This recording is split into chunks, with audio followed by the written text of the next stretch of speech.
अस्सलाम वालेकुम नाज़रीन, इस्लामाबाद में सिंध टीवी न्यूज़ के प्रोग्राम राजधानी टाइम सां गॾु हाज़िर आहियां अता राजड़।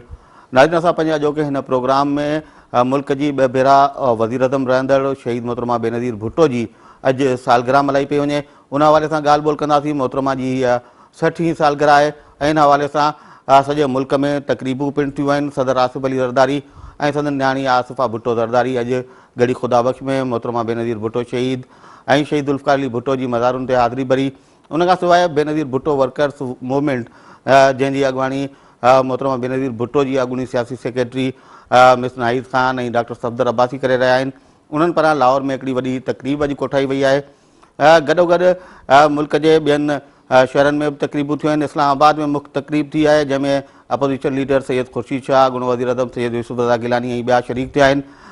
उन सां गॾोगॾु हिन प्रोग्राम में असां इहो बि डिस्कस कंदासूं त अॼु सेनेट जेको आहे सो पंहिंजूं 133 सिफ़ारिशूं बजट जे हवाले सां उहे फाइनल करे छॾियूं। जंहिंखां पोइ सेनेट जो जेको अॼोको हीउ इजलास हो उहो अणॼाणायल मुदे ताईं मुलतवी कयो वियो आहे। बजट बाबति सेनेट जूं सिफ़ारिशूं कहिड़ियूं आहिनि उन बाबति बि असां पंहिंजे नाज़रीन खे आगाही ॾींदासीं। अॼु क़ौमी असेंबलीअ में बजट ते बहस खे सहिणो हो नाणे वारे वफ़ाक़ी वज़ीर इसहाक़ डार खे, पर सेनेट जूं इहे सिफ़ारिशूं साम्हूं अचण खां पोइ अपोज़िशन जॾहिं इहो मुतालबो रखियो त असां उन्हनि सिफ़ारिशुनि जो जाइज़ो वठूं ऐं उनखां पोइ बजट ते जेको बहस आहे उनखे सहेड़ियो वञे। तंहिं करे हाणे इहो जेको बजट ते बहस आहे उहो सुभाणे सहेड़ियो वेंदो। इन हवाले सां क़ौमी असेंबली जो इजलास सुभाणे 10:30 वॻे ॿीहर सॾायो वियो आहे। सभिनी खां पहिरीं जीअं मूं ज़िक्र कयो मोहतरमा बेनज़ीर भुट्टो शहीद जी सालगिरह ऐं उन सालगिरह जे हवाले सां हीअ तक़रीबूं पाकिस्तान पीपुल्स पार्टी हिन वक़्तु किथे बीठी आहे इन मामले ते असां ॻाल्हाईंदासूं। पाकिस्तान पीपुल्स पार्टी जे अॻूणे senator Benazir Bhutto workers movement जे हिकु मुख्य अॻवान डॉक्टर सफ़दर अब्बासी सां जेके असां सां टेलीफोन लाइन ते हिन वक़्तु मौजूदु आहिनि। डॉक्टर साहब सलाम अलैकुम। डॉक्टर साहब, मोहतरमा बेनज़ीर भुट्टो शहीद जी अॼु 60वीं सालगिरह आहे। इन हवाले सां तव्हां लाहौर में हिकिड़ी तमामु वॾी तक़रीब बि करायो पिया मोहतरमा बेनज़ीर भुट्टो वर्कर्स मूवमेंट पारां। असां जेको पाकिस्तान पीपुल्स पार्टी खे अॼु ॾिसूं था मोहतरमा जी शहादत खां पोइ तव्हां कीअं पिया ॾिसो त पाकिस्तान पीपुल्स पार्टी किथे वञी बीठी आहे हाणे? ॾिसो त अॼु ही पहिरीं सालगिरह आहे मोहतरमा बेनज़ीर भुट्टो साहिब जी शहादत पंहिंजो पाकिस्तान पीपुल्स पार्टी जी हुकूमत जे ख़ात्मे खां पोइ ही पहिरीं अॼु सालगिरह आहे मोहतरमा बेनज़ीर भुट्टो साहिब जी। ऐं अॼु हिते तमामु वॾी तादाद में अॼु मां जिते जॾहिं तव्हां ॻाल्हाए रहियो आहियां हिते अवान इक़बाल लाहौर में तमामु वॾी तादाद में जेको आहे कारकुन निकिता आहिनि। ऐं अॼु लाहौर में जेका मंज़र ॾिसो त हर तरफ़ जेको आहे पाकिस्तान पीपुल्स पार्टी जे झंडे जा बैनर, मोहतरमा जी तस्वीरूं, शहीद ज़ुल्फ़िकार अली भुट्टे जी तस्वीरूं ऐं हीअ जेका असां भुट्टो शहीद बेनज़ीर वर्कर्स मूवमेंट ठाहीसीं मोहतरमा नाहिद साहिब जी क़यादत में अॼु हिते भरपूर रिस्पॉन्स आहे। इन ई शहर लाहौर में जिते पाकिस्तान पीपुल्स पार्टी जे केतिरनि कैंडिडेट्स जेको आहे 5000, 4000, 3000 वोट खया। अॼु जेको आहे पार्टी जे कारकुन खे वॾी भरपूर तादाद में निकिरी हिन अवान इक़बाल में आया आहिनि। उन सां यकीननि जेको आहे इहा ॻाल्हि पंहिंजे हिकिड़ी ॻाल्हि तय अमल त पाकिस्तान पीपुल्स पार्टी हिकिड़ी वॾी जमात आहे कंहिंजी जेको आहे सो जड़ूं जेको आहे सो चइनी सूबनि में मौजूदु आहिनि। पर हाणे सोचण वारी ॻाल्हि इहा त छा हीअ क़यादत जेका क़यादत अॼु वेठी आहे पंहिंजो क़यादत करे रही आहे छा हीअ डिलीवर करे सघे थी पई? मुंहिंजी नज़र में कोई हिसाब 5 सालनि खां पोइ जेका इलेक्शन में ख़ासि तौर ते 3 सूबनि में चाहे उहो बलोचिस्तान हुजे, पंजाब हुजे, खैबर पख्तूनख्वा हुजे, हिते जेका पार्टी जी वर्चुअली राउट थी आहे जंहिंमें जेको आहे पार्टी सफ़ा जा वोटर जेको आहे निकिरी वञे ॿियनि जमातुनि खे हुननि वोट ॾिना आहिनि। इहो हिकिड़ो वॾो तशरीफ़ जो मुक़ाम हो ऐं हिन तशरीफ़ जे मुक़ाम में मां सम्झां थो हिन मक़सदु ॻाल्हि इहा तय करणी आहे त मोहतरम ज़रदारी साहिब जी जेका क़यादत हुई उहा हाणे फेल थी चुकी आहे। पाण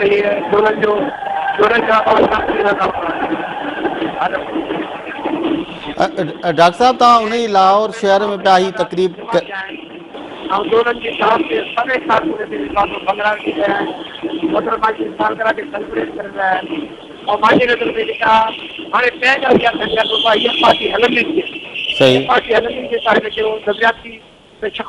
मजरू न थींदो हिन पार्टी खे वरी असां नज़रियाती ऐं जमहूरी रवायतुनि ते वरी खणी ईंदासीं। पोइ पार्टी जे अंदरि जेको आहे हिकिड़े इदारे जी तहरीक खणंदी। पार्टी हिकिड़ो इदारो ठहंदी, पार्टी कंहिंजी ज़ाती मिरास कोन ठहंदी, कंहिं ख़ानदान जी मिरास कोन रहंदी। इहो असां जेका छॾियल जी प्रोटेक्शन थींदी। पर अॼु जो सवाल जेकी बात कया त मोहतरमा जेका पार्टी छॾे वई हुई क्या उहा पार्टी अञा ताईं क़ाइमु आहे या न? हा, हिन पार्टी जा कारकुन जेको आहे अॻिते वधण लाइ तयारु आहिनि। हिन पार्टी जा कारकुन जेको आहे अॻिते वधी मोहतरमा जी जेका नज़रियाती अपील हुई जेका शहीद ज़ुल्फ़िकार अली भुट्टो जी शिनाख्त हिन मुल्क जे ग़रीबनि सां, हिन मुल्क जे मज़दूरनि सां, हिन मुल्क जे हारियुनि सां, हिन मुल्क जे वकीलनि सां, हिन मुल्क जे तालिब इल्मनि सां, इंजीनियर सां, डॉक्टर सां, नौजवाननि सां, ख़वातीन सां, हिन मुल्क जा जेके इहे पार्टी जेका अवाम दोस्त अपील हुई कि अॼु असां उनखे वठण जी कोशिशि कईसीं ऐं अॻिते वधण जी कोशिशि कईसीं त पार्टी ज़िंदा रहंदी। पर जे पार्टी खे कंहिं ज़ाती ख़ानदानी मिरास में तब्दील करण जी कोशिशि कई त पोइ इन जी इजाज़त कतई असां ॾियण लाइ तयारु न आहियूं। हीअ पार्टी हिकिड़ी पार्टी आहे जेका ग़रीबनि जी पार्टी आहे, जेका मज़दूरनि जी पार्टी आहे ऐं हिन जो जेको नज़रियाती तशख़ुस जेको शहीद ज़ुल्फ़िकार अली भुट्टो ॾेई वियो, हू जेके 30 साल मोहतरमा पंहिंजी जदोजहद सां जेके प्रोटेक्ट कयो, आख़िर पंहिंजी हुनजी बि शहादत थी। त हीअ जेका नज़रियाती तशख़ुस आहे जेको जमहूरी रिवायतूं आहिनि इन्हनि खे असांखे प्रोटेक्ट करिणो आहे। ऐं मां सम्झां थो पाकिस्तान पीपुल्स पार्टी जे कारकुन इन जे बि करण लाइ तयारु आहिनि। पर सवाल इहो आहे त बाबा हीअ क़यादत जेका पार्टी खे हिकिड़ी ज़ाती ख़ानदानी मिरास में तब्दील करणु चाहे थी, इन ॻाल्हि जी कतई असां इजाज़त कोन्हे। डॉक्टर साहब तव्हां लाहौर में ही फंक्शन कयो पिया, लाहौर में मोहतरमा शहीद ज़ुल्फ़िकार अली भुट्टो पाकिस्तान पीपुल्स पार्टी जो बुनियादु रखियो लाहौर शहर में ही, ऐं जॾहिं 86 में मोहतरमा बेनज़ीर भुट्टो डिघी जलावतनी ज़ियाई आमरीत जी उहा ख़तमु करे वापसि मोटी त उन वक़्तु बि लाहौर जा इहे रस्ता हुआ जिते लखे माण्हुनि संदनि आजा कई तव्हां। ऐं पर असां जेकॾहिं 2013 जी चूंडूं ॾिसूं था त न रुगो लाहौर पर सॼे पंजाब में सवाइ सराइकी इलाइक़े जी 2 सीटुनि में बाक़ी पाकिस्तान पीपुल्स पार्टी जो मुकमिल सफ़ायो थी वियो। तव्हां सम्झो था त हिते रिवाइवल मुमकिन आहे पाकिस्तान पीपुल्स पार्टी जो पंजाब में ॿीहर? ॾिसो, अॼु मुंहिंजी नज़र में पार्टी रिजेक्ट न थी आहे। पार्टी जी जेका हुकूमत हुई 5 सालनि जी उहा रिजेक्ट थी आहे। दफ़ा असां ज़रूरु मां चाहींदुसि ज़रदारी साहिबु मोहतरम आसिफ अली ज़रदारी साहिबु छा जे करे उन हुकूमत पंहिंजी ज़ाती अंदाज़ में हलाई, उन वज़ीर आज़म पंहिंजी मर्ज़ी जा रखिया, उन वज़रा पंहिंजी मर्ज़ी जा रखिया, उन मुफ़ाहमतूं पंहिंजी मर्ज़ी जूं कयूं, उन पार्टियुनि सां पाण जोड़ तोड़ पंहिंजी मर्ज़ी जे मुताबिक़ कयो, उन केयर पंहिंजी मर्ज़ी जे मुताबिक़ ठाही, उन इलेक्शन कमीशन पंहिंजी मर्ज़ी जे मुताबिक़ ठाही। हाणे हू जवाबु ॾियनि त उहा 3 सालनि में जेको 3 सूबनि में जेका पार्टी धोपी वई आहे उहो छो थियो आहे। ईअं मुंहिंजी नज़र में ही जेका रिजेक्शन आहे इहा पार्टी जी मौजूदा जेके पॉलिसीज़ हुयूं 5 सालनि जूं जंहिंजी सरकर्दगी जेको आहे ज़रदारी साहिबु करे रहियो उन्हनि जी रिजेक्शन आहे। पार्टी रिजेक्ट न थी आहे, पार्टी जो कारकुन रिजेक्ट न थियो आहे। पार्टी जो कारकुन अॼु बि जेको आहे अॻिते वधण लाइ तयारु आहे। पार्टी जो कारकुन अॼु बि जेको आहे सो उन पंहिंजे नज़रियाती प्रोटेक्शन जे लाइ वञण लाइ तयारु आहे। न सम्झां थो पियो त इहा ॻाल्हि बिल्कुलु रिवाइवल मुमकिन आहे। पर तॾहिं जॾहिं तव्हां पार्टी खे हिकिड़ो इदारो ठाहींदो, पार्टी में हिकिड़ी नज़रियाती तहरुक हूंदो ऐं पार्टी जी जमहूरी रवायतूं मज़बूत थींदियूं, हिकिड़ी आइडियोलॉजिकल इंस्टीट्यूशनल ऐं डेमोक्रेटिक फ्रेमवर्क में जॾहिं पार्टी हलंदी त इंशा ताला इहा पार्टी जेको आहे सो चइनी सूबनि जी ज़ंजीर बि आहे। मोहतरमा बेनज़ीर भुट्टो साहिबु आहे, चइनी सूबनि जी ज़ंजीर हुई ऐं हुनजो नालो अॼु बि जेको आहे चइनी सूबनि जी ज़ंजीर आहे। पर हीअ पार्टी तॾहिं सर्वाइव कंदी जॾहिं तव्हां हिनखे उन ज़ंजीर खे ज़ंजीर तॾहिं जेको आहे क़ाइमु रहंदी जॾहिं पार्टी खे इंस्टीट्यूशनल आइडियोलॉजिकल ऐं डेमोक्रेटिक ग्राउंड्स ते हलायो वेंदो। डॉक्टर साहब पार्टी तव्हां चाहियो था त उन जी क़यादत तब्दील थिए, नज़रियाती बुनियादनि ते हले, वर्कर्स जी पार्टी हुजे, पार्टी खां धार थी तव्हां हिन क़िस्म जी वर्कर्स मूवमेंट ठाहे, तव्हां सम्झो था त तव्हां एॾो को प्रेशर पार्टी ते विझी सघंदो या पार्टी अंदरि रहंदे मौजूदु रहंदे तव्हां हिन क़िस्म जी का कोशिशि कयो त उहा वधीक कामयाबु थी सघे थी? साईं ॾिसो, असां पंहिंजी पूरी कोशिशि 5 सालनि में कई आहे। पर मां सम्झां थो दोस्त असांजे जेके मथे वेठा उहो सॼे इक़्तिदार सां वञी लॻा। हीअ अॼु हीअ सियासी जमात जेका अॼु जंहिंखे पाकिस्तान पीपुल्स पार्टी जो नालो ॾेई रहिया आहिनि या 2 अहिड़नि माण्हुनि जे नाले ते रजिस्टर थी आहे जंहिंजो पार्टी जेके हिकिड़ी डमी क़िस्म जी ऑर्गेनाइज़ेशन ठाही वई आहे। अॼु पाकिस्तान पीपुल्स पार्टी जेका हीअ पाकिस्तान पीपुल्स पार्टी रजिस्टर्ड आहे उनजा कुल 3 उहिदेदार आहिनि। उनजो को चेयरमैन कोन्हे, उनजो हिकिड़ो सेक्रेटरी जनरल, हिकिड़ो इंफॉर्मेशन सेक्रेटरी, हिकिड़ो खज़ानची आहे। उन हिकिड़ी डमी ऑर्गेनाइज़ेशन ऐं मां इलेक्शन कमीशन जी जेका इहो रजिस्ट्रेशन जो अमल हो इलेक्शन अची वई तंहिंजे करे मां हिन ते घणो न ॻाल्हाए सघंदो आहियां। पर इलेक्शन कमीशन हिकिड़ो मैनिफाइड अंदाज़ में इहा जेको आहे पार्टी रजिस्टर कई। असां उते अञा असांजो चैलेंज मौजूदु आहे। जिन खे हाई कोर्ट में विया आहियूं पंहिंजो रिट पिटीशन में न जिन खे 2 तलवारुनि वारो निशान अलाट थियो आहे सरपरस्ती आला जंहिंजो बिलावल भुट्टो ज़रदारी साहिबु आहे। माधव सां सरपरस्ती आला को उहिदो कोन हूंदो आहे। सही, सरपरस्ती आला को उहिदो कोन हूंदो आहे। ऐं जीअं बिलावल साहिब जी तव्हां ॻाल्हि कयो त बिलावल साहिब खे बुनियादी ॻाल्हियूं तय करणी पवंदियूं जीअं हू पार्टी हलाइण थो चाहे त। सही, हुनखे बुनियादी ॻाल्हियूं तय करणी पवंदियूं कि छा उन नज़रियाती तशख़ुस ते क़ाइमु करण जी ॻाल्हि थो करे जेको शहीद ज़ुल्फ़िकार अली भुट्टो शहीद मोहतरमा छॾे विया या हिन 5 सालनि जी जेका चोर चकारी थी आहे हिन पार्टी ते जेकी डकैती थियनि उनखे उहो प्रोटेक्ट करणु चाहे। उनखे बिल्कुलु इहा ॻाल्हि तय करणी पवंदी कहिड़े क़िस्म जी सियासत करणु थो चाहे। अच्छा डॉक्टर साहब इहा ॻाल्हि तय कई जो कहिड़े क़िस्म जी सियासत करणु थो चाहे इंशा ताला असां ॾे हुनखे ओड़ो ई रिस्पॉन्स ॾींदासीं। अच्छा डॉक्टर साहब पाकिस्तान पार्टी ख़ानदानी रुपए नज़र खां कटा नज़र जी मोहतरमा बेनज़ीर भुट्टो साहब इन करे काद नहीं जो शहीद ज़ुल्फ़िकार अली भुट्टो जी रुगो धी हुई हुन साबित कयो पंहिंजी जदोजहद सां त उहा कुर्सी जे क़ाबिल आहे जेको शहीद ज़ुल्फ़िकार अली भुट्टो छॾे वियो। फ़िलहाल भुट्टो साहब जी अचणु चाहिए थो सियासत में, नौजवान आहे, असांजी हाणे को घणियूं सियासी उमिरि बि कोन्हे का असांजी, अलाए केतिरी वधीक नौजवान उहो करे सघे थो पियो, पर हुनखे पार्टी जी बुनियादी नज़रियाती जेके जड़ूं आहिनि उन्हनि खे मज़बूत करणो पवंदो। ही सभु कुझु न जेको गुज़िश्ता 5 सालनि में थियो। डॉक्टर साहब पीपल्स पार्टी जे सीनियर अॻवान कुझु आहिनि, उन्हनि जी इहा राय आहे त पीपल्स पार्टी खे चाइनीज़ जेका कम्युनिस्ट पार्टी आहे उन वांगुरु ॿीहर मुनज़िम करणु घुरिजे, तव्हां सम्झो था? माओ तुंग रहमान मलिक थींदो या चुन लाइ लतीफ़ कोसा थींदो? सही। केरु आहे माओ तुंग चुन लाइ मूंखे ॿुधायो जेके कम्युनिस्ट पार्टी जी ॻाल्हि था कनि पिया? या ज़रदारी साहब थींदो माओ तुंग? माधव सां साईं ॻाल्हि उहा थियो जेका ॻाल्हि ठहे। टाइम तब्दील थी चुको आहे, दुनिया तब्दील थी चुकी आहे। अॼु हिन पार्टी जी मां वरी थो चवां त अॼु पार्टी जी शनाख़्त वापसि कयो। सही। ये पार्टी हिन मुल्क जी आवाम जी पार्टी हुई, ग़रीबनि जी पार्टी हुई, उन्हनि जानियूं ॾिनियूं हिन पार्टी जे लाइ। तव्हां हुनखे वठी वञी ऐवान में विझी छॾियो आहे। पूरी इलेक्शन जी तहरीक में हिकिड़ो जलसो तव्हां कोन करे सघिया आहियो। अहिड़ी ॻाल्हि आहे जेका हिकिड़ो जलसो किथे मुनक़द नथी करे सघे। सॼे पाकिस्तान में हिकिड़े हंधि वेही तव्हां जलसो नथा करे सघो, तव्हां दावा थो कयो तव्हां ज़ुल्फ़िकार अली भुट्टो ऐं शहीद मोहतरमा बेनज़ीर भुट्टो साहब जा पैरोकार आहियो। सही। करण जो तव्हां पैरोकार आहियो। तव्हां हिकिड़ो जलसो कोन कयो, अवाम में तव्हां वञी नथा सघो पिया। तव्हां पाण खे डिटैच करे वञी पाण खे ऐवान में बंदि करे छॾियो आहे। तव्हां ड्रॉइंग रूम जी सियासत था कयो पिया ऐं डिक्लेयर था कयो त असां जेको आहे हिनखे वरी कम्युनिस्ट पार्टी ठाहींदासीं। बहादुर साहब ही जेके माण्हू आहिनि जेके हिन महिल मौजूदु आहिनि, जेके बि ज़रदारी साहब जेके जो आहिनि, हिन जी का फ़ुक़त कोन्हे का आवाम में। डॉक्टर साहब इहो ॿुधायो जे को माण्हू को बि लीडर हिन महिल मां तव्हांखे क्लियरली चवां, जे को बि लीडर ज़रदारी साहब खे बचाइण लाइ अॻिते अचणु थो चाहे हुनखे उहो शख़्स हुजे जेको ज़रदारी साहब अॼु पंहिंजो अक्षर आहे मुल्क जे आवाम जी नज़रुनि जे अंदरि। अच्छा डॉक्टर साहब इहो बिल्कुलु आवाम जी नज़रुनि में हुनजी शनाख़्त ख़तम थी चुकी आहे। डॉक्टर साहब आख़िरी सवाल मुंहिंजो आहे, डॉक्टर साहब आख़िरी सवाल मुंहिंजो आहे, छा तव्हां वर्कर्स मूवमेंट खे लाहौर खां मुल्क जे ॿियनि शहरनि में खणी वेंदव? साईं अॼु असांजो हिते डिस्कस थियो आहे हिन ॻाल्हि ते ऐं असां हिन ॻाल्हि ते तवजो ॾेई रहिया आहियूं त हिन पार्टी जी हाणे बाक़ाइदे मुनज़म अंदाज़ में हिकिड़ी तंज़ीम ठाहे असां जेको आहे बाक़ाइदे अॻिते वधूं ऐं पाकिस्तान पीपल्स पार्टी जो जेको रजिस्ट्रेशन जो केस आहे उहो असां भरपूर अंदाज़ में विढ़ूं हर कोर्ट में, हर लीगल चैलेंज असां हुनखे ॾियूं त हिकिड़ी ग़लति नमूने में रजिस्टर कई वई आहे पाकिस्तान पीपल्स पार्टी ते। लतीफ़ कोसे जी जमात न आहे त तव्हां टे माण्हू अहिड़ी इलेक्शन कमीशन जे मां तव्हांखे नाला कॾहिं ॿुधाईंदुसि जंहिं करे नाला सभु ॿुधाई कोन्हनि। डमी इलेक्शन जे ज़रिए तव्हां जेको आहे टिनि माण्हुनि खे मुस्तनद कयो आहे पाकिस्तान पीपल्स पार्टी जे मथां। 22 तारीख़ इलेक्शन कमीशन वटि एप्लीकेशन आई आहे, 25 तारीख़ ताईं हुनखे रजिस्ट्रेशन ॾिनी आहे कहिड़े कानून जे तहत। सही। असां हुनखे चैलेंज कंदासीं पाकिस्तान पीपल्स पार्टी जे रजिस्ट्रेशन खे भरपूर अंदाज़ में असां कोर्टनि में इहा ॻाल्हि इहा फाइट कंदासीं ऐं असां पंहिंजी सोचे रहिया आहियूं त असां पंहिंजी जेका मूवमेंट आहे हिनखे तंज़ीमी शिकल में आवाम में निकिरूं, आवाम में वञूं। वॾी महिरबानी डॉक्टर साहब, तव्हां असांखे टाइम ॾिनो, तव्हां एॾी वॾी तकलीफ़ हुई हुन में तव्हां मसरूफ़ हुयो, उन बावजूदि तव्हां टाइम ॾिनो, तव्हांजी वॾी महिरबानी।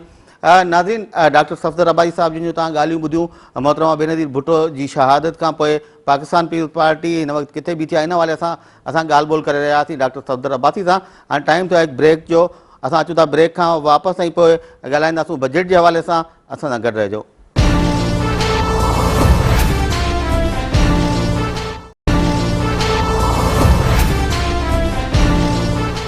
नाज़रीन, प्रोग्राम में ॿीहर भलीकार असां हाणे ॻाल्हाईंदासीं बजट ते बहस जारी आहे नेशनल असेंबली में ऐं उन हवाले सां असां सां गॾु आहिनि इस्लामाबाद जा सीनियर सहाफ़ी ऐं तजज़िया निगार जनाब सिद्दीक़ साजिद साहब। सिद्दीक़ साहब अस्सलाम वालेकुम। वालेकुम अस्सलाम। सिद्दीक़ साहब, आज बजट पे जो बहस हो रही है वो उसको समेटना था फिनांस मिनिस्टर ने, वो क्या असबाब हुए कि वो समेट न सके और आज की जो कार्रवाई हुई है उसमें कोई ख़ास बात हुई आज की कार्रवाई में? जी बिल्कुल, आज बड़ा अहम दिन था बजट इजलास की जो कार्रवाई थी उस हवाले से अहम इस वजह से मैं कह रहा हूँ कि आपको मालूम है कि आज GST के जो वसूली हुकूमत कर रही थी पेट्रोलियम मसनूआत और दीगर अशिया पे, उसको आज अदालत उज़्मा ने जो है वो गैर कानूनी और गैर आईनी करार दिया था। तो जैसे ही आज बजट इजलास जो है वो शुरू हुआ था तो जो अपोजिशन की जानब से शेख रशीद अहमद हैं, शाह महमूद कुरैशी हैं, उनकी जानब से ये एतराज़ात उठाए गए थे कि अब हमें ये चीज़ बात लाजमी तौर पे बताई जाए कि जब सुप्रीम कोर्ट ने GST को गैर आईनी गैर कानूनी करार दिया तो फिर इस सारी बजट डिबेट का अब फ़ायदा क्या है और इसका जो बिल्कुल एक अवाम को इसका क्या फ़ायदा होगा, बिल्कुल ज़ाया चली गई हमारी और हुकूमत को बजट के जो अहदाफ हैं वो तब्दील करना पड़ेंगे, जो sales tax, general sales tax और जिगर टैक्स वसूली के हवाले से बुनियाद रखी गई थी, वो सारी की सारी चेंज करना पड़ेगी।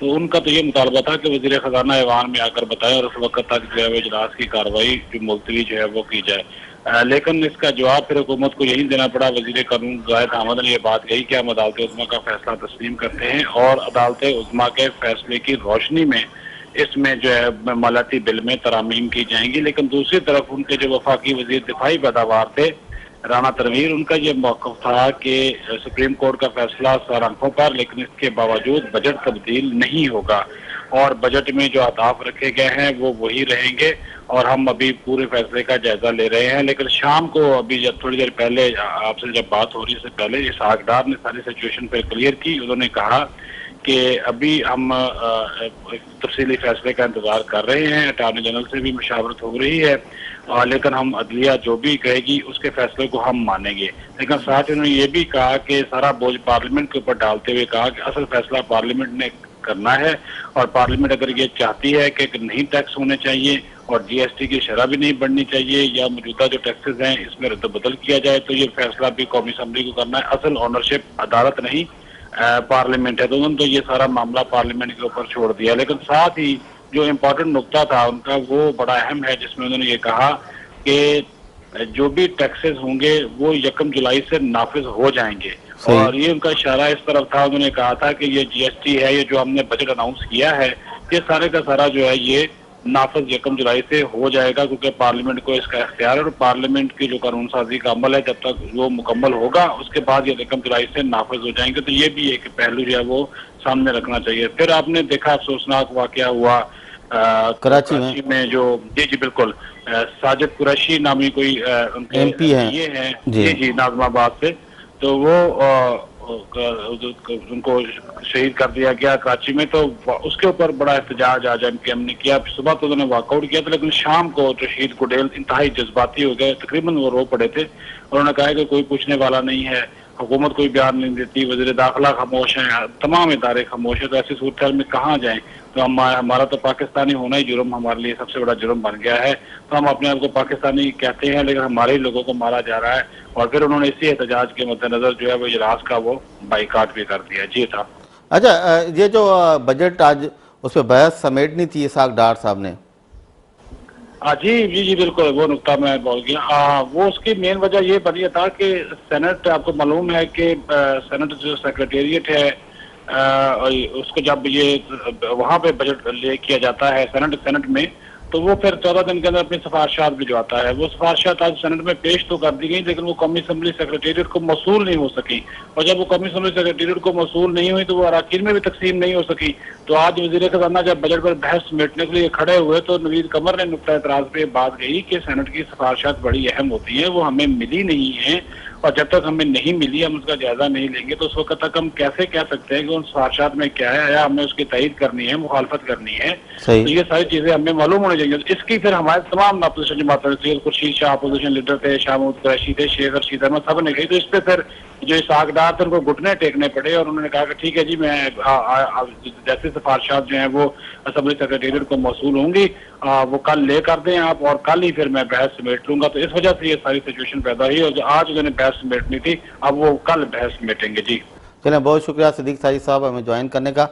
नाज़रीन, सिद्दीक साजिद असां साम्हूं सॼी सूरत हाल रखी अॼु नेशनल असेंबली में, ख़ासि करे जेको मुतहिदा क़ौमी मूवमेंट जो एमपी आहे जेको शहीद थियो कराची में पंहिंजे पुट समेत, उन ते एमकेएम जो बाइकाट ऐं वॉकआउट क़ौमी असम्बली मां उहो तमामु अहम रहियो। उन खां सवाइ जीएसटी वारे इशू ते अपोजिशन शदीद एहतजाज कयो आहे। सुप्रीम कोर्ट जो डिसीजन बि अॼु अची वियो। जीअं सिद्दीक साजिद असांखे ॿुधाए रहियो त सुप्रीम कोर्ट पंहिंजे डिसीजन में इहो चयो आहे त फिनांस बिल जे अप्रूवल खां अॻु में 1931 वारे एक्ट तहत जेकॾहिं इन क़िस्म जो को नोटिफिकेशन जारी थिए थो त उहो न रुॻो गैर आइनी आहे पर गैर कानूनी बि आहे। इन करे जेके बि हिन वक़्त ताईं वसूलियूं थियूं आहिनि उहे सुप्रीम कोर्ट में जमा कराइण जो हुकुम ॾिनो वियो आहे ऐं गवर्नमेंट खे रोकियो वियो आहे त आईंदा इहे वसूलियूं अहिड़ियूं न कयूं वञनि जेसिताईं फिनांस बिल बाबति पार्लियामेंट को फ़ैसिलो नथी करे।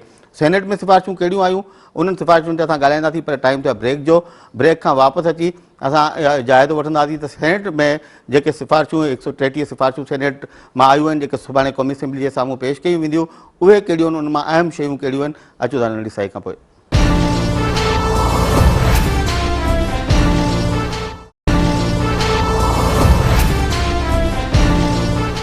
प्रोग्राम में ॿीहर तव्हांखे भलीकार चऊं था। हाणे असां ॻाल्हि ॿोल कंदासूं सेनेट जेके सिफ़ारिशूं पेश कयूं आहिनि उन ते, ऐं उन लाइ असां तव्हां लाइन ते हिन वक़्तु मौजूदु आहिनि रोज़ाना जीजल अख़बार जा, इस्लामाबाद जा ब्यूरो चीफ ऐं सिंध टीवी जा बि सीनियर रिपोर्टर आहिनि जनाब रज़ाक खटी साहब। खटी साहब सलाम अलैकुम। वालेकुम सलाम। खटी साहब, सेनेट में अॼु जेके सिफ़ारिशूं साम्हूं आयूं आहिनि उहे तक़रीबन 133 सिफ़ारिशूं आहिनि। उन्हनि सिफ़ारिशुनि मां कहिड़ियूं अहम शयूं आहिनि जिन जी सेनेट सिफ़ारिश कई आहे, ख़ासि करे पगारुनि जे हवाले सां, GST जे हवाले सां, ॿिया जेके अहम इशूज़ जेके आम माण्हुनि सां लाॻापियल आहिनि, उन ते सेनेट छा थी चवे? आता साहब, अॼु नसीम जलील जेका स्टैंडिंग सेनेट जी नाणे बाबति स्टैंडिंग कमेटी आहे, उन जा कोई 5-6 ॾींहं लाॻीतो इजलास हलिया आहिनि। उन खां पोइ उन्हनि कल्ह ई तजवीज़नि खे हथमी शक्ल ॾिनी आहे ऐं उन में हिननि पहिरीं त फौरी तौर ते चयो आहे त बजट में जेको सेल्स टैक्स में 1% इज़ाफ़ो कयो आहे उनखे फौरी तौर ते वापसि वरितो वञे। ऐं उन सां गॾोगॾु हिननि जो इहो बि चवणु आहे त इनकम सपोर्ट लेवी खे जेका मुक़ररु कई वई आहे इनखे ख़तमु करे उनखे इनकम सपोर्ट टैक्स में तब्दील कयो वञे, छाकाणि त उन जी जेको आहे सो उनखे इनकम टैक्स में जॾहिं तब्दील कबो त पोइ उहो विर्थ जोगी पूल में हलियो वेंदो ऐं उन मां सूबनि खे हिसो मिली सघंदो। उनखे अलावा आम माण्हुनि जे हवाले सां हिननि हिकु ॿी सिफ़ारिश कई आहे ऐं चयो आहे त मिनिस्ट्री ऑफ इंडस्ट्रीज़ खे ख़त लिखियो वञे त यूटिलिटी स्टोर ते जेके शयूं रखियूं वञनि थियूं सब्सिडाइज़ आहिनि, न रुगो उनजो उनजी क्वालिटी बहितर कई वञे, पर उन सां गॾोगॾु उन खे इन ॻाल्हि खे बि यकीनी बणायो वञे त उहे शयूं मार्केट में न खपायूं वञनि। हिन कमेटी हिकु सिफ़ारिश यादि कई आहे त इनकम सपोर्ट में मोहतरमा बेनज़ीर भुट्टो जो जेको नालो ख़ारिज कयो वियो उहो नालो ख़ारिज न कयो वञे ऐं उनखे शामिलु कयो वञे। तव्हांखे आउं इहो ॿुधाईंदो हलां त कोहिस्तान, मालाकंड, ॾखण पंजाब, डेरा इस्माइल खान ऐं अंदरूनी सिंध में 2010 में जेका बोर्ड आई हुई उन खां पोइ तॾोकी हुकूमत इन्हनि इलाइक़नि में 3 सालनि दौरान टैक्स छूट जी सिफ़ारिश कई हुई, जेतोणीकि उनजो मुदो ख़तमु थी वियो त अॼु सागदार इहो ऐलान कयो त असां उहा टैक्स छूट वापसि वठूं था, पर फाटा जे सेनेटरनि ऐं ॿियनि जे एहतियात खां पोइ इहो वफ़ाक़ी हुकूमत ऐलान पंहिंजो वापसि वरितो आहे। जॾहिं त पघारनि जे हवाले सां इनकम टैक्स जा जेके स्लैब तजवीज़ कया विया आहिनि, कमेटी चयो आहे त उहे वापसि वरिता वञनि। सही। अच्छा, मुलाज़िमनि सरकारी मुलाज़िमनि जी पघारुनि वग़ैरह जे हवाले सां या जेको बिजली जे बिल ते 15,000 खां वधीक जे बिजली बिल ते 2% जेको GST हो, इन हवाले सां इन्हनि सिफ़ारिशुनि में के शयूं आहिनि? हा, हुन में आहिनि। हुन में एक्चुअल छा आहे त अॼु सॼो ज़ोर हिननि जो इन ते हो त समूरनि जेके मेंबर हुया सेनेट में उन्हनि जो चवणु हो त बुनियादी तौर ते 16 ते जेको 1% वाध कई आहे उहो बज़ाहिर त 1% आहे, पर उहो 1% थिए नथी, उहो तमामु घणी थिए थी ऐं जेकॾहिं इहा लागू थी वञे तजवीज़ त नतीजे में महांगाई जो अहिड़ो तूफ़ान ईंदो जेको आम माण्हू बर्दाश्त न करे सघंदो। इन करे त इहे जेको 10% पघार वधाई वई आहे इनखे घटि में घटि 30% ताईं वधायो वञे। हिकु ॻाल्हि। ॿियो ॻाल्हि हिन जो इहो चवणु हो त हे असल में जेको बजट में ख़ासि करे हिन दफ़े पीपल्स पार्टी मुस्लिम लीग नून खे काफ़ी टफ टाइम बि ॾिनो आहे, छाकाणि त बजट इंतिहाई सख़्तु आहे। इन करे नून लीग जा जेके मेंबर आहिनि या उनजो जेके ॿियूं इतादी दूरियूं आहिनि उहो उनखे सपोर्ट अख़लाक़ी ऐं मंतकी तौर ते न थियूं करे सघनि ऐं पीपल्स पार्टी इन करे हिन दफ़े मुकमल उन मां मुखालिफ़ दुर खे जेतिरो फ़ाइदो वठणु घुरिजे उनजो हुन मुकमल उन मां फ़ाइदो हासिलु कयो आहे। अच्छा रज़ाक, इहो थोरो असांखे ॿुधाईंदा हलिजो, अॼु सुप्रीम कोर्ट ऑफ पाकिस्तान में इहो केस हुयो पेट्रोलियम प्रोडक्ट्स ते जेका GST लागू थी ऐं फिनांस बिल मंज़ूर थियण खां अॻु में ई हुकूमत हिकिड़ो SRO जारी करे उन साॻे ॾींहं खां इहो लागू बि करे छॾियो। उन हवाले सां जेको फ़ैसिलो आयो उन फ़ैसिले जूं मेन पॉइंट्स छा आहिनि? अॼु तव्हांखे ॿुधाईंदो हलां त हेसिताईं माज़ी में जेके 5 साल हुया उन में मुस्लिम लीग नून सुप्रीम कोर्ट जी सभिनी खां वधीक जेको आहे सो उनखे सपोर्ट कई आहे फ़ैसिलनि खे ऐं अॼु इन जो पढ़ाव सेनेट में ॿुधो वियो। पहिरीं तव्हांखे इहो ॿुधाईंदो हलां त असांजे नाज़रीन खे त इन में अॼु हे जेको GST तजवीज़ूं मंज़ूर थियण खां अॻु में जेको GST वसूल कई वई ऐं नाणे वारो वफ़ाक़ी वज़ीर इन जे लाइ 1931 जे एक्ट जो हवालो बि ॾींदो रहियो, पर सुप्रीम कोर्ट इन खे न रुगो गैर आइनी करार ॾिनो आहे, पर हुन वाज़े तौर ते पंहिंजे महफ़ूज़ थियल फ़ैसिले में अॼु ॿुधायो त 1931 वारे इन एक्ट जी का बि आइनी हैसियत न आहे ऐं हेसिताईं जेको बि GST वसूल कयो वियो उहो गैर आइनी आहे। सुप्रीम कोर्ट त अॼु इहो फ़ैसिलो ॾिनो त CNG ते जेका GST इज़ाफ़ी वरिती हुई उहा फौरी तौर ते हुनजी रक़म कलेक्ट करे रजिस्ट्रार वटि जमा कराई वञे। ऐं सम्झां थो त इन जो अंदाज़ो आहे त मुमकिन आहे त इहा रक़म जेकॾहिं हुकूमत जमा कराए थी त ईंदड़ के पब्लिक सेक्टर जेके प्रोग्राम में या ॿी कंहिं सब्सिडाइज़ आइटम आहिनि उन्हनि में शामिल कई वञे। बहरहाल अॼु सुप्रीम कोर्ट जे फ़ैसिले जे हवाले सां बि सेनेट में मुस्लिम लीग खे काफ़ी जेको आहे सो परेशानी खे मुंहुं ॾियणो पियो आहे, छाकाणि त हेसि ताईं जनरली इम्प्रेशन उनजे हवाले सां इहो रहियो आहे त उन जे सुप्रीम कोर्ट जेको फ़ैसिला ॾींदी रही आहे उनजो नून लीग फ़ाइदो वरितो, पर अॼु पहिरियों दफ़ो हीउ फ़ैसिलो उनखे जेतोणीकि मुस्लिम लीग नून उनखे चयो आहे त असां क़बूल करियूं था, सुप्रीम कोर्ट जेको फ़ैसिलो ॾिनो आहे असां उन ते मनो अमल बि कंदासीं, पर ॾिठो वञे त सियासी तौर ते उनखे वॾो झटको पए थो आहे। इहो ॾिसो न, हुकूमत जा अञा 12-15 ॾींहं पूरा कोन थिया आहिनि ऐं इन्हनि 12-15 ॾींहंनि अंदरि ई पहिरियों सुप्रीम कोर्ट जो इन क़िस्म जो फ़ैसिलो अची वियो आहे त इन मां जेके मुस्लिम लीग नून जा मुख़्तलिफ़ सेनेटर्स आहिनि, MNAs आहिनि, उन सां तव्हांजी मुलाक़ात बि ज़ाहिर थिए थी पार्लियामेंट जी गैलरीज़ में, त छा पई महसूसु करे मुस्लिम लीग नून ऐं ताईं त पीपुल्स पार्टी जी हुकूमत हर भेरे सुप्रीम कोर्ट या आला अदालतुनि जे अहिड़नि फ़ैसिलनि खे मुंहुं ॾींदी रही ऐं उनजे बावजूदि हू 5 साल कढी विया। हीअ मुस्लिम लीग नून सां लाॻापियल या उन्हनि जा जेके इतादी आहिनि उहे अॼु कीअं पिया महसूसु कनि? अच्छा, आउं असल में तव्हांखे ॿुधाईंदो हलां जेतोणीकि छाकाणि त बजट जॾहिं ठाहिबी आहे त उनजे लाइ आगाटी तयारी कबी आहे। जेतोणीकि 11 मई ते जीअं इलेक्शन थी त इन जा नतीजा अचण खां पोइ सेनेटर इसहाक डार छाकाणि त ख़ुदि इन ॻाल्हि जो एतिराफ़ बि करे चुको आहे मुख़्तलिफ़ फंडनि ते, त उन बजट तजवीज़नि ते हिदायतूं ॾियणु शुरू कयूं हुयूं, पर छाकाणि त बक़ौल हिननि जे त मुल्क जो खज़ानो ख़ाली थी चुको आहे, इन करे असांखे इंतई सख़्तु फ़ैसिला करणा हुया। पर पाकिस्तान जी अक्सरियती आवाम जेको 90% जिन जो तालुक़ु ग़रीब तबिके सां आहे, उन में हिन जे हवाले सां को बि अहिड़ो इंसेंटिव न ॾिनो वियो आहे। तव्हांखे हिकिड़ी ॿी ॻाल्हि ॿुधाईंदो हलां त कोई नादरा ऐं FBR जे मार्फत अॻूणी हुकूमत कोई 31 लख खां वधीक अहिड़नि माण्हुनि खे जी लिस्ट तयारु कई हुई जेके मुल्क खां ॿाहिरि हर महीने कोई 20 चकर लॻाईंदा, 5 स्टार होटल्स में उन्हनि जा डिनर हूंदा हुया ऐं तमामु घणो बैंक अकाउंट उनजी साइज़ तमामु वॾी हुई। उन्हनि समूरनि धुरियुनि खे इन्हनि न रुगो ट्रेस कयो, पर FBR जी तजवीज़ जेकॾहिं हिनखे कानून जी शक्ल ॾिनी वञे ऐं उहे धुरियूं 3 महीननि जे अंदरि रजिस्टर पाण खे नथियूं कराइनि त 3 साल उन खां पोइ हिननि जा शनाइती कार्ड ब्लॉक कया वञनि। हाणे जेतोणीकि जेकॾहिं 31 लख माण्हुनि जा शनाइती कार्ड ब्लॉक थियनि था त नतीजे में हिननि जो सॼो सिस्टम बीह वञे हा। पर आउं तव्हांखे इहा ॿुधाईंदो हलां ॻाल्हि त इन्हनि ॾींहंनि में गुज़िरियल हुकूमत में मुस्लिम लीग नून स्पेशली ख़ासि करे सेनेटर इसहाक डार इन सॼे कानून जी पेरबदी मुखालफ़त कंदो रहियो ऐं जेकॾहिं हे इन्हनि धुरियुनि खे टैक्स नेट में आणींदा त मुमकिन आहे त अॼु जेके हिननि ॻाढ़ा टैक्स आया आहिनि उहे न हणा पवंदा। पर जनरली मुस्लिम लीग नून जो जेके धुरियूं आहिनि ख़ासि करे जिन जो आवाम सां घणो तालुक़ु रहे थो, उन्हनि इन ॻाल्हि खे शिदत सां महसूसु कयो आहे त असांखे इन ॻाल्हि जो इहो अंदाज़ो न हो त एतिरो अवामी रद्द अमल साम्हूं ईंदो। इहो ई सबबु हो त अॼु बि सेनेट में सेनेटर रज़ा रब्बानी, फरतुल्ला बाबर ऐं ॿियनि जो चवणु हो त बजट तजवीज़नि में हुकूमत पघार न वधाई आहे, पर अवामी रद्द अमल खां पोइ उन मजबूर थी इहो ऐलान कयो त 10% उन्हनि पघारूं वधायूं। इहा उन्हनि जी ॻाल्हि बिल्कुलु दुरुस्त आहे त बजट तजवीज़नि जे अंदरि पघारूं वधाइण जो को ज़िक्र न कयो। चलो रज़ाक साहब, तव्हांजी वॾी महिरबानी। प्रोग्राम जो टाइम ख़तमु पियो थिए ऐं तव्हां असांजे नाज़रीन ताईं अहम ॼाण जेका आहे असांखे पहुचाइण में मदद कई। नाज़रीन, रज़ा खटी साहब पाण खे ॿुधायो सेनेट तमामु अहम तजवीज़ूं मोकिलियूं आहिनि नेशनल असेंबली ॾांहुं। त आइनी तौर ते सेनेट सिर्फ़ु सिफ़ारिशूं ई करे सघे थी, आइनी तौर बजट या फिनांस बिल जी मंज़ूरी में सेनेट जो को बि किरदारु न हूंदो। ऐं इहो बि हाणे इस्तेकाक आहिनि क़ौमी असेंबलीअ जो, उनखे सवाबदीद हासिलु आहे त उहा सेनेट जी इन्हनि सिफ़ारिशुनि खे बजट जी हतमी मंज़ूरी महिल उनखे शामिलु करे थी या नथी करे, उहो त फ़ैसिलो ज़ाहिर सुभाणे थी वेंदो त उहे कहिड़ियूं सिफ़ारिशूं उहे एडॉप्ट कनि था। पर मजमूई तौर ते सेनेट आवाम जी भलाई लाइ तमामु अहम सिफ़ारिशूं ॾिनियूं आहिनि, जिन मां सेल्स टैक्स जो ख़ात्मो जिन में पिणु शामिलु आहे, मुलाज़िमनि जी पघारुनि में वाध जी उन्हनि ॻाल्हि कई आहे।